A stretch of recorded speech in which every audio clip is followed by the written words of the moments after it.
morning in our city.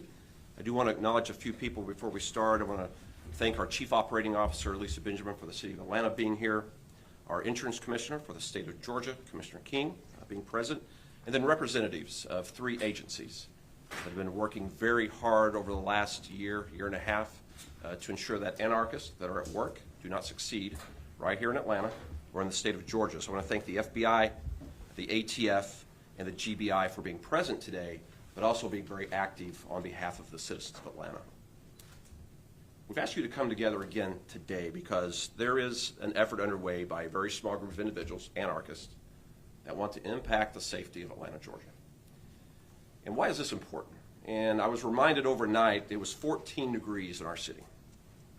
But while we were in the comfort of our beds, members of the fire department and the police department were hard at work. While it was 14 degrees in the city overnight, we resolved to barricade a gunman in the city. And while it was 14 degrees overnight, we stopped individuals that were breaking into cars. And while it was 14 degrees, I saw many of our officers transporting unsheltered individuals that were at risk of death because of the frigid temperatures to warming centers in the city. Overnight, we had car accidents where the fire department responded and removed people from those vehicles. And overnight, fires were extinguished in the city when it was 14 degrees. And the only reason we're able to do that as a fire and police department is because we invest in our first responders. The Public Safety Training Center is key, making sure that we, time and time again, as a police and fire department, can rise to the expectations of this city, and that regardless of the temperature or what the emergency is, we are there for the citizens of Atlanta. The training center is vital to ensure that we have the right number of police officers, the right number of fire department personnel, and they're properly trained to go wherever the emergency is and whatever the emergency is. But yet, anarchists start work. They struck again this week. Just yesterday, a piece of equipment aligned with one of the construction companies that is building the Public Safety Training Center for every Atlantan was set on fire in DeKalb County. And for those of you that may be following the communication arm of this anarchist group, you saw this morning they took credit for that attack, and they took great pride in that attack. That they would, on this morning, as our first responders continue to protect this city, are trying to undermine our ability to protect every citizen of Atlanta and all 245 of our neighborhoods. But it's just not the cost of construction equipment that is occurring. This department continues to fight crime. We were very blessed last year to see a reduction in our homicides and our shootings. We continue to do that, despite the fact of having to protect the Public Safety Training Center. That's coming at a cost to the citizens of Atlanta because we're spending overtime to make sure that we fight crime, reduce homicides in the city, and make sure that we invest in the most important thing that we have to keep this department staffed to its proper levels and to be able to respond to all emergencies that may be occurring. We announced a $200,000 reward for information leading to the conviction and arrest of individuals committing arsons right here in the state of Georgia. I do want to acknowledge success that has occurred because of the partnership that you see aligned behind me. Next door in a neighboring state of South Carolina, we had a construction company that had a loose connection to the project here in Atlanta that was targeted by an individual that used one of the tools of violence, fear, and intimidation that has been used mainly by this group, which is arson, set equipment on fire, going after concrete trucks. Because of the local law enforcement officials, because of an observant citizen and the federal partnerships that is in place, we arrested Seth Brock Springer, and I use the we because of law enforcement, and charged him with those crimes. And as he was leaving there, he had spray painted all across the equipment, "Stop Cop City," used profanity. "If you build it, we will burn it," and "Save the Uwalani." I want to put on notice every member of this group. This will soon be you, because we are offering a $200,000 reward. And in addition to that, starting this week, that reward information will appear on over 450 billboards across the country in major American cities that we believe these individuals are coming from when they travel to Atlanta, Georgia to set fires. These billboards will be present in Detroit, Seattle, Nashville, New York, and many other cities where we believe that right now someone is sitting that knows who is setting the fires, who is impacting the safety of Atlanta, Georgia. And we encourage everyone that cares, everyone that believes in an orderly society, everyone that knows what the responsibility of fire and police are to keep citizens safe, to take note of this. Someone else has information. just like the individual that had information on Mr. Springer, to allow us to bring others to justice and to stop this reign of terror and the tools of violence, fear, and intimidation that are at play. Law enforcement is not going to rest until we have everyone in jail. And the citizens of Atlanta, and I hear from many of them that are concerned that a group of outsiders that are bent on using a tool that can bring about death of an innocent victim. Remember when they set our police precinct on fire, there was a police officer inside. I want to reassure those citizens that we're at work to continue to make sure that these individuals will be arrested. $200,000 for information leading to the arrest and conviction of individuals connected to any Georgian fire. And we want to thank the FBI, the ATF, the Georgia Insurance Commissioner, as well as the Atlanta Police Foundation for bringing that award amount around. Just going to highlight a few of those arrests or a few of the incidents rather, that are connected to this award amount. You have the construction equipment that was destroyed in November of this year in Gwinnett County. You also have a number of arson events right here on McDonough Boulevard. And there is no mystery. I didn't need my best investigators to tell me who did this, because every time a fire is set, ladies and gentlemen, this group takes credit for it, and they take credit for it with great pride, and they tell us how they did it.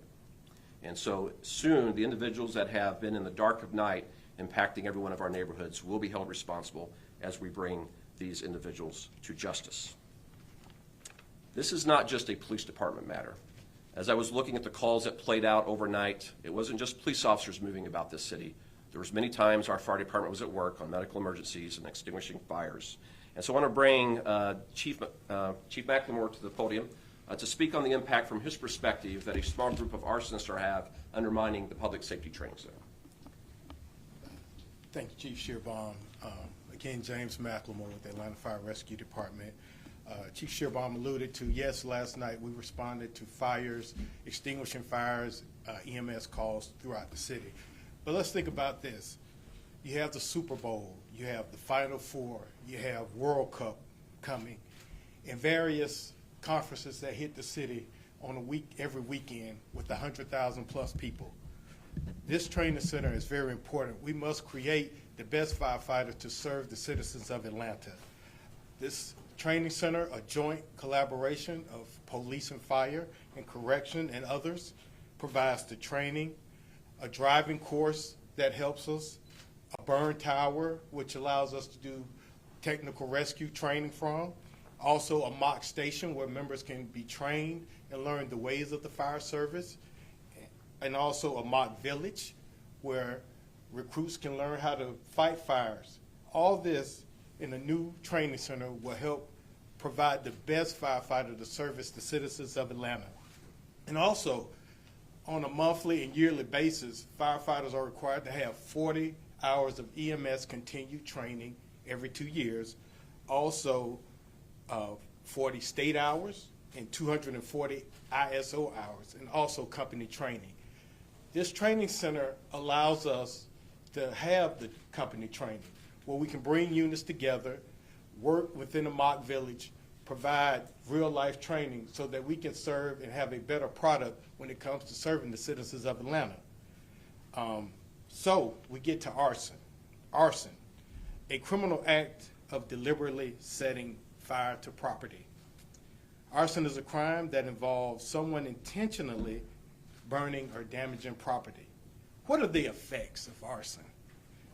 Financial, as we've heard earlier, the impact that the equipment being burned plays a role with the companies working, delays in the project due to this. Risk to human life.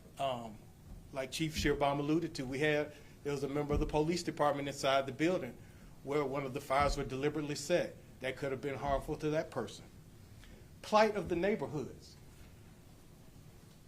Items burned, is left in the neighborhood. It does not look well. Personal belongings that may be burned that are priceless to families. All has an impact from arson. And last but not least, arson, our response. If you pull firefighters or you pull stations to a location where arson has been set, that moves equipment strategically placed away from other neighborhoods. And there could be someone, your relative, your family member, in an accident where there may be a delay.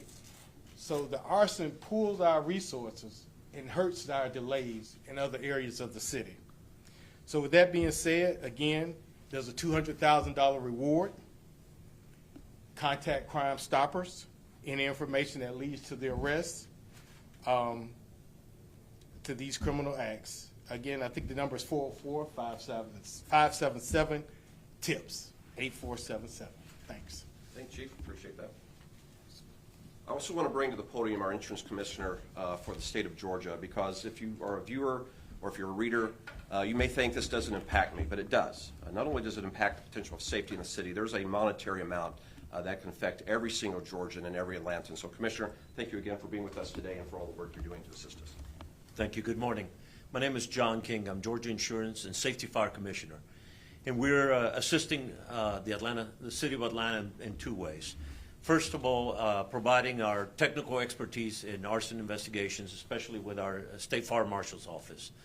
Secondly, we are assessing, obviously, the impact on insurance because this will affect everybody's insurance rates, not only in the city, but also in the region, because their losses are being attributed, and it's obviously costing. Somebody has to pay for the damage that's been occurred. These individuals are trafficking in fear, and that is what they're trying to do. I want to make sure that the public understands that we will be relentless in the pursuit of the people responsible. I trained as a young Atlanta police officer. I trained in the original facility that luckily we're the chief and the city are taking incredible amount of courage in building to benefit. I just met two young recruits getting ready to go to the police academy. That was me in 1985. And Atlanta desperately deserves a world-class training facility where they can train police officers, EMTs, and firefighters together instead of trying to figure it out in the early stages of their careers on the street. And so I really ask for the public, the solutions, this case is going to be broken by somebody in the audience has seen something, has heard something that will get these folks before a trial, before a court, so they can face justice. The amount of resources are being expended, we all will end up paying, but the resources, every Georgia citizen ends up impacted. This is not only a city of Atlanta. You've heard the locations being affected: Gwinnett County, McDonough, Clayton, now even South Carolina. These people do not care about our communities, and we're asking the community to make that phone call to Crime Stoppers. The solution for this case is going to be in this community. Thank you so much. Chief. Thank you, Commissioner. Before I open up questions, I just want to again acknowledge and thank the first responders of our city that were out protecting last night in the Bitter Code. Thank you, Atlanta Police Department. Thank you, Atlanta Fire Rescue. Residents of Atlanta, visitors to our city, we are going to stop this. We are going to build you a first-class public safety training center, so when your 911 call is made, we will come trained and ready to do what you expect us to do. And for those that are trying to intimidate the construction companies, those that are trying to stop the training center, you will be found, you will be identified, and you will be held accountable. And thank you again to the FBI, the ATF, and the GBI for all of their work, as well as the Insurance Commissioner's Office, to make sure that we quickly bring these individuals to justice and stop this reign of terror. Open for any questions that you all may have. AJC. Just to be clear, is this $200,000 per arrest and conviction, or is this an overall lump sum $200,000? Or is it by case? So this is $200,000 for arrest and conviction that may occur.